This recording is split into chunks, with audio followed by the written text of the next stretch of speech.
할렐루야. 주님의 은혜가 오늘 여러분 삶 가운데 가득하시기를 주의 이름으로 축원을 드립니다. 자, 다시 또 다윗의 시나라는 표제어가 붙어 있습니다. 다윗의 시. 다윗은 여러 말 할 것 없겠지요. 다윗은 자기가 직접 삶에서 경험한 그 하나님의 은혜와 그 하나님의 어떠하심과 그 은혜의 어떠함이 이미 정리가 되어 있는 사람이죠. 그래서 오늘 시편 103편 같은 경우도 우리가 12절까지의 말씀을 쭉 함께 나누었지만 바로 다윗이 하나님을 찬양을 하는데 내 영혼아 여호와를 송축하라 라고 나와 있지 않습니까? 찬양을 하는데 우리 속에 있는 모든 것들을 다 동원하여 찬양하라고 자신과 대화를 하고 있습니다. 이건 누구한테 얘기하는 것보다도 자기 스스로가 자기 영혼에게 얘기하고 있어요. 누가 보면 정신 나간 거죠. 내 영혼아 라고 자기 영혼을 부르고 있어요. 너 알지? 다른 사람하고 얘기할 거 없습니다. 누가 어떻게 하는지 볼 거 없죠. 누가 어떻게 하는지 관심 갖지 말라는 게 아니라 영향을 받을 필요가 없다는 겁니다. 독불장군 아닙니다.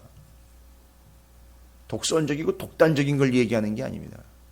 누가 어떠하든지에 좌우되는 것이 아니라 우리 인생은 하나님의 어떠하심에 좌우되는 인생이기 때문에 거기에 부하내동하거나 거기에 영향을 받는 게 아니라 자기가 자기 영혼에게 다그치듯 내지는 점검하듯 확인하듯 이야기합니다. 내 영혼아 여호와를 송축하라. 알지? 네가 알지? 가장 잘 알지? 왜 내가 내 영혼에게 이야기하면서 왜 하나님을 찬양해야 하는지. 근데 여기서는 상당히 중요한 말을 하면서 시작을 합니다. 내 속에 있는 것들아 다. 다라는 말은 싹 다라는 말입니다. 그러니까 내 존재가 싹 다. 내 영혼이 온전히 다. 그럴 때 우리는 주머니에 있고 집에다가 두고 있는 것, 어디 금고에다가 넣어놓은 것, 이런 소유물을 이야기하는 게 아니라 존재의 전체를 이야기하는 겁니다. 존재 전체. 그러니까 내 영혼과 지금 대화를 나누고 있는 그런 물질적인 것들은 지금 언급된 게 아니고요. 다 내 영혼이 싹 다 그의 거룩한 이름을 송축하라. 쉽게 얘기하면 모든 것을 다 동원을 해서 하나님을 찬양하라라는 겁니다. 그러니까 이제 이렇게 되면 그 영혼과의 대화에서 하나님을 내 영혼아 모든 내게 있는 것 우리의 존재를 다 동원을 해서 더 쉽게 이야기하면 그냥 이해하시기 쉽게 단편적으로 손, 발 다 동원하고 온 몸을 다 써서 온 정신, 영혼을 다 투자를 해서 하나님을 찬양해라. 그렇게 하는 사람들이 자기가 가지고 있는 것 들여서 하나님 찬양 안 하겠습니까? 그런 물질적인 것과 소유하고 있는 것들을 먼저 이야기하는 게 아니라 그 존재의 그 영혼의 모든 존재를 싹 다 동원을 해서 하나님을 찬양합니다. 이유가 뭘까요? 2절입니다. 내 영혼아 여호와를 송축하며 그의 모든 은택을 잊지 말지어다. 모든 것 다 동원해서 하나님 찬양해야 하는데 이유는요. 은혜가 모든 은혜라고 이야기하고 있어요. 그리고 하나님이 우리에게 은혜를 베풀어 주시는데 우리가 모든 것을 동원해서 하나님을 찬양해야 하는 이유는 이겁니다. 하나님께서도 하나님의 모든 것을 동원을 하셔서 우리에게 은혜를 베풀어 주시기 때문입니다. 전 표현이 그렇습니다만 하나님은 상황과 처지를 봐가지고 찔끔 주시는 은혜가 아니라 여러분 기억하십시오. 아니요, 명심해야 됩니다. 하나님 모든 것 다 동원해서 은혜를 주신 거예요. 하나님도 당신의 모든 걸 다 동원을 하셨어요. 이럴 땐 요 정도, 저럴 땐 저 정도. 아니요. 우리가 누구와 만나서 대화하는 수준으로 하나님 우리에게 은혜 주신 걸 생각하면 안 됩니다. 하나님은 모든 걸 다 동원을 해서 다 주신 거예요. 은혜를 주셨을 때 모든 걸 다 주신 겁니다. 적당히 투자거리를 좀 남겨놓고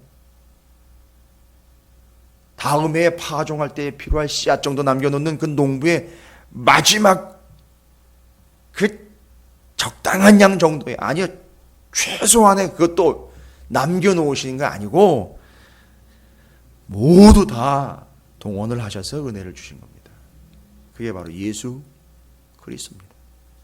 싹 다 내어주신 거예요. 그래서 내 영혼아 모든 것을 다 동원해 하나님을 찬양하라 라는 얘기예요.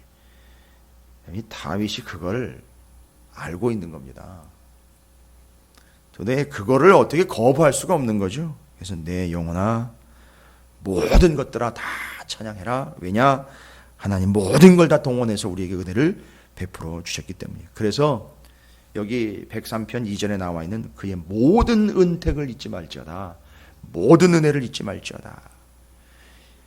뭐 다 어떻게 열거하겠습니까마는 오늘 본문에서는 7절까지는 그 하나님이 베풀어 주신 은혜의 여러 종류들을 언급을 하고 8절부터 12절까지는 그 은혜의 정도를 설명을 합니다. 참 이렇게 설명해 드리기가 저도 참 부족하고 그런 식으로 한계 있게 설명을 해서는 안 되는데 제가 부족해요. 우리가 부족해서 그걸 어떻게 설명할 수가 없어요. 7절까지는 이렇게 설명드릴게요. 그 베풀어 주신 은혜의 종류 열거하고요. 8절부터 12절까지는 그 은혜의 정도요. 깊이를 얘기하는 거예요. 어느 정도인지. 앞에서는 종류, 뒤에서는 그 어느 정도를 얘기합니다. 그럼 앞에서 그 말하고 있는 하나님의 은혜의 어떤 종류들을 이야기하고 있습니까? 이건 다윗이 다 받은 은혜입니다. 남이 받은 거 얘기 듣고는 여기다 적은 게 아닙니다. 자기가 다 받은 은혜예요. 어떤 은혜를 받았습니까? 구구절절히 다 소개가 되고 있습니다. 모든 은혜를 다 소개합니다. 3절입니다. 죄악의 모든 죄악이라. 여러분 모든이라는 이 수식어가 지금 계속해서 등장을 하고 있어요. 내 속에 있는 모든 것들아. 그 하나님의 모든 은혜를 그 은혜의 종류를 설명할 때도 모든 죄악을 사했다 이거예요. 왜지요? 모든 은혜, 모든 것들을 다 동원을 하셨기 때문에 모든 죄악이 사해짐 받은 겁니다. 예수 그리스도 때문에 우리의 모든 죄가 사함 받은 것처럼 하나님의 모든이 우리의 모든으로 작용하는 겁니다.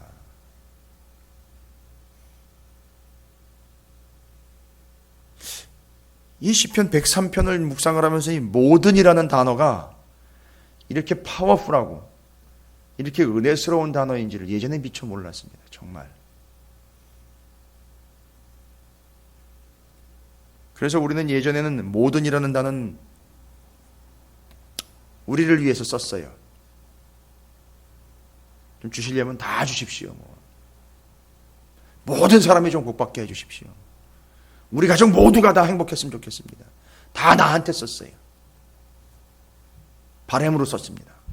근데 결과적으로 보니 하나님이 주신 모든 은혜가 하나님의 모든 것을 다해 주신 것이니 그 하나도 충분한 겁니다. 그래서 하나님이 모든 죄악을 사해 주셨다라고 3절에 나와 있습니다. 또한 3절에서는요. 모든 병을 고쳐주셨다. 여러분 이건 설명이 필요 없는 겁니다. 이건 자기가 다 받은 거예요. 그걸 열거를 하고 있는 겁니다. 하나님의 모든 것을 동원하여 우리에게 주셨고 우리는 그 모든 것에 대한 모든 것으로 찬양을 하고 있는 삶으로 다윗이 인도해 주고 있습니다. 모든 죄악을 사해 주셨으며 모든 병을 고쳐 주셨으며 여러분 이건 옛날 얘기가 아닙니다. 오늘 바로 우리에게 일어날 일이고요. 앞으로도 하나님께서 그 모든 것을 동원하여 주실 그 모든에 해당하는 복들입니다. 은혜들이에요. 모든 걸 좀 다 동원을 해서 이 말씀을 받으시기 바랍니다. 관심, 집중력, 시력, 민감함, 열정, 열심 다 동원을 하셔서 하나님의 인자하심과 성실하심을 이야기했다면 우리가 그런 하나님의 인자하심과 성실하심에 버금가는 그 열정과 성실과 신실함으로 이 말씀을, 이 약속을, 이 은혜를 여러분도 좀 받으시죠. 가지시죠. 모든 걸 좀 동원을 하세요. 일단 여러분께서 시간은 동원했어요. 걸음걸이 동원했습니다. 마음 동원했습니다. 생각 모든 것 다 동원하셔서 이 은혜를 지금 우리에게 주시는 은혜를 여러분이 받으시기를 주님의 이름으로 축원합니다. 모든 죄악, 모든 병을 고치시고요. 4절입니다. 파멸에서 건져주시고요. 인자와 긍휼을 베풀어 주시고요. 좋은 것으로 우리의 소원을 만족하게 해 주시고요. 5절이죠. 또 5절에는요. 우리를 독수리처럼 새롭게 하시고요. 독수리라는 이 날 짐승은요, 여기서 새롭게 한다라는 표현이 아마 그렇게 해서 나온 것 같습니다. 저도 독수리를 잘 아는 건 아니지만 독수리가 이렇게 털갈이를 하고 새롭게 도약을 하면서 비상을 올라가면서 사냥에 나서는 모습이나 활공을 하는 모습들을 보면서 사람들이 그런 개념을 가진 것 같습니다. 털갈이를 해서 새롭게 돼가지고선 창공을 날아가는 것 같은 그런 독수리처럼 새롭게 하셨다라는 그런 개념으로. 여러분, 이건 설명이 필요 없는 단어들입니다. 다 그냥 주신 은혜예요. 모든 은혜입니다. 죄악 모든 것들을 사해 주시고 모든 병을 고치시고 파멸에서 건져주시며 인자와 긍휼을 베풀어 주셨고 좋은 것으로 우리의 소원을 만족하게 하셨고 우리를 독수리처럼 새롭게 하셨고 새로운 창조지요. 새롭게 하시고요. 6절입니다. 6절은요. 여호와께서 공의로운 일을 행하시며 억압당하는 모든 자를 위하여 심판하시는데, 공의를 행하시고 심판을 행하시는데, 물론 우리에게도 행할 수 있습니다만 바로 거기서 억압당하고 불의한 자들 사이에서 고통을 당하고 있는 우리를 위하여 하나님이 공의를 행하시고 심판하시는 하나님입니다. 그러니까 우리는 그 공의에서 벗어나지 않는 자로서 심판당하는 존재가 아니라 되려 우리를 불의하게 만들려고 하고 있는 불의한 자들에 대하여 공의를 실현하시고 심판을 행하시니 그 사이에서 우리가 보호받는다라는 아주 반대의 개념으로 여기다 이렇게 적어 놓은 겁니다. 왜냐하면 다윗에게는 다윗의 대적들이 너무 많았거든요. 그 대적들에게 하나님이 공의를, 대적들에게 심판을 행하신다라는 얘기입니다. 그러니까 딱 지나고 나니까 자기가 살아남아 있는 거예요. 보호를 받은 겁니다.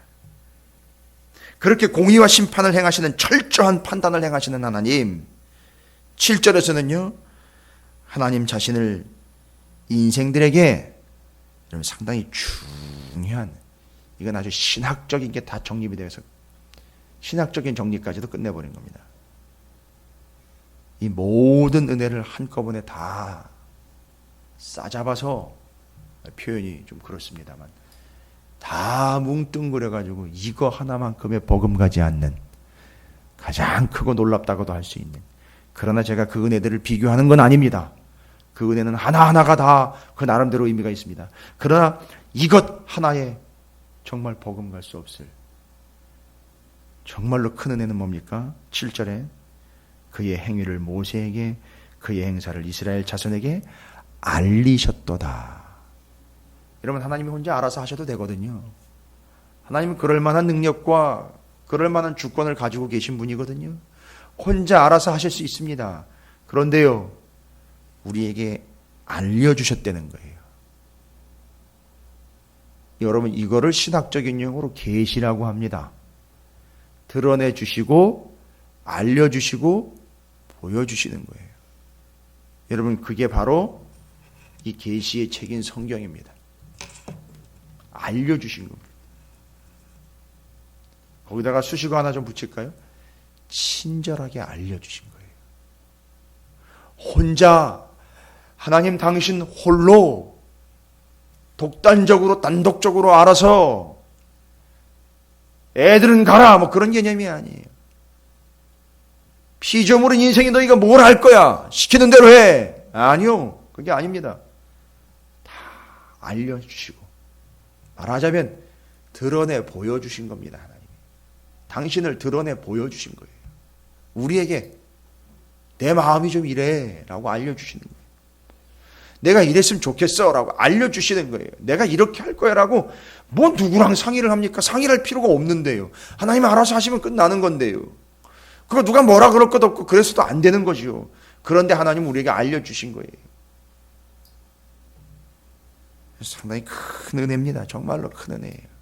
이걸 신학적이고 성서적으로 계시라고 이야기를 하고 우리에게 알려주신 겁니다. 그 은혜가 큽니다.